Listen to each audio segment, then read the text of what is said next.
رحمن يا رحمن ساعدني يا رحمن اشرح صدري قرآن املأ قلبي قرآن واسق حياتي قرآن. بسم اللہ الرحمن الرحیم. لیس البر ان تولوا وجوہکم قبل المشرق والمغرب ولکن البر من آمن باللہ والیوم الآخر والملائکۃ والکتاب والنبیین وآت المال على حبہ ذوی القربى والیتامى والمساکین وابن السبیل والسائلین وفی الرقاب. صدق اللہ العظیم. آج میں آپ کے سامنے مختصر سی بات کرنا چاہتا ہوں، وہ یہ ہے کہ زکوٰۃ کن لوگوں کو دینا افضل ہے.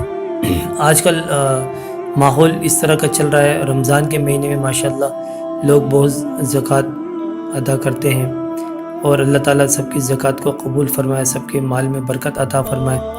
اور جو لوگ جو ہے نا غریبوں کا خیال رکھتے ہیں، مسکینوں کا، یتیم کا، فقراء کا، مہاجرین کا خیال رکھتے ہیں، تو اللہ تعالیٰ جو ہے نا ان کے مالوں میں برکت عطا فرمائے. تو ایسے اسلام اس بارے میں کیا کہتا ہے؟ اسلام نے سب سے پہلے زکوٰۃ اور خیرات کا جو مستحق ہے ذوی القربہ یعنی اپنے نزدیک کے جو رشتہ دار ہیں ان کو قرار دیا ہے. سب سے پہلے اپنے رشتہ داروں کے اندر تلاش کرے، خاندان کے اندر تلاش کرے، ان کو سب سے اول مقدم رکھا ہے، افضل انہی کے بارے میں، اس لیے کہ ایک تو رشتہ داری کا حق ادا ہوتا ہے، دوسرا صلہ رحمی کا حق ادا ہوتا ہے، دوسرے جو قریبی جو رشتہ داری ہے ان کا حق حاصل ہوتا ہے. بہت سارے فوائد ہیں اور بہت سارے ثواب کمانے کا ذریعہ ہے.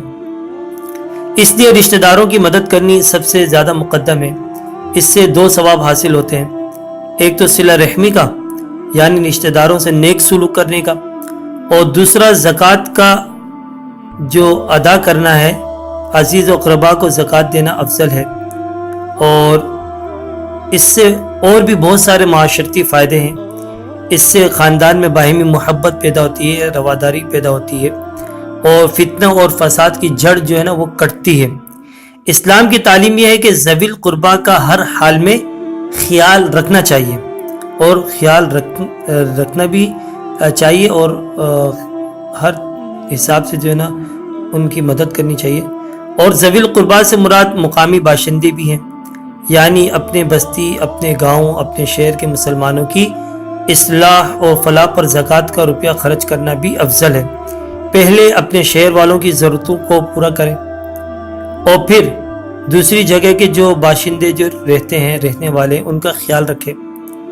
اور یہ نہ ہو کہ آپ کے شہر کے جو دینی کام تو وہ ادھورے پڑے ہوئے ہیں اور خود جو ہے نا دوسرے شہر والوں کی امداد کر رہے ہیں. اس طرح نہ کریں. فقراء اور مساکین میں یتامہ بھی داخل ہے، یتیم جو حضرات ہیں وہ داخل ہیں. اور فقراء اور مساکین میں سب سے پہلے امداد کے مستحق یتیم ہیں.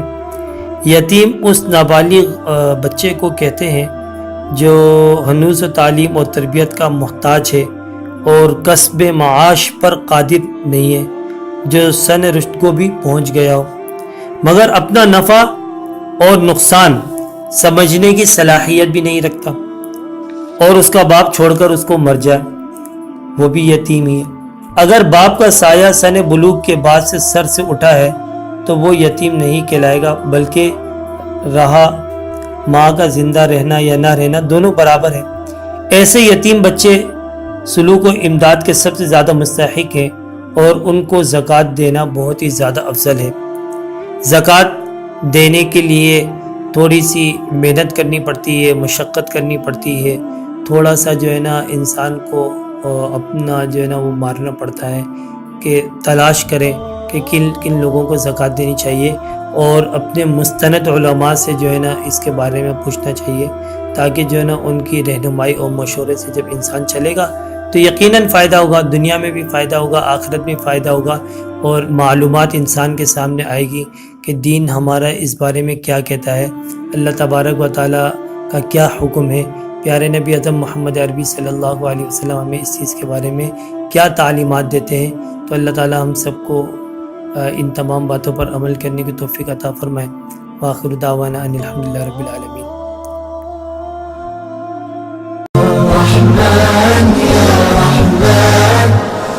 ساعدني يا رحمن يا رحمن اشرح صدري